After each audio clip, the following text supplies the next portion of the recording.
அதிமுகவினர் காவி உடையில் வராமல் கருப்பு உடையில் வந்தது மகிழ்ச்சி அளிக்கிறது என்று முதலமைச்சர் மு.க.ஸ்டாலின் விமர்சித்துள்ளார்.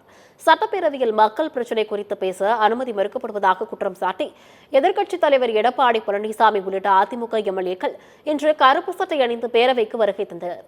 இது தொடர்பாக பேரவையில் பேசிய முதலமைச்சர் அதிமுகவினர் காவி உடையில் வராமல் கருப்பு உடையில் வந்தது மகிழ்ச்சி அளிக்கிறது என்று விமர்சித்தார்.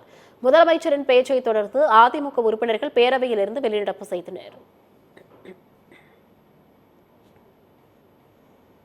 இந்த சட்டமன்ற பேரவையில் நாம் நிறைவேற்றி மாண்புமிகு ஆளுநரின் ஒப்புதலுக்காக அனுப்பி வைத்த பல முக்கிய சட்ட முன்வடிவுகளுக்கு ஒப்புதல் தராமல் திருப்பி அனுப்பினார். அந்த நிலையில் அவற்றை நாம் மீண்டும் இங்கே நிறைவேற்றி அனுப்பி வைத்தோம்.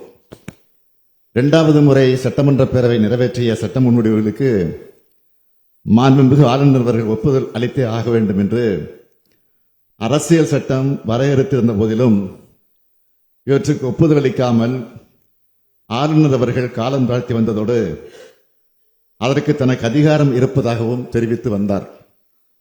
இதனை எதிர்த்து தமிழ்நாடு அரசு மாண்புமிகு உச்சநீதிமன்றத்தில் வழக்கு தொடுத்ததில் தமிழ்நாடு அரசின் வாதத்தில் இருந்த நியாயத்தை ஏற்று மாண்புமிகு ஆளுநர் அவர்கள் நிறுத்தி வைத்திருந்தது சட்டவிரோதமானது என்றும் அந்த சட்ட முன்வடிவுகளுக்கும் ஆளுநர் அவர்கள் ஒப்புதல் அளிக்கப்பட்டதாக கருதப்பட வேண்டும் என்றும் தெரிவித்து வரலாற்று சிறப்புமிக்க தீர்ப்பினை இன்றைக்கு மாண்புமிகு உச்சநீதிமன்றம் வழங்கியுள்ளது.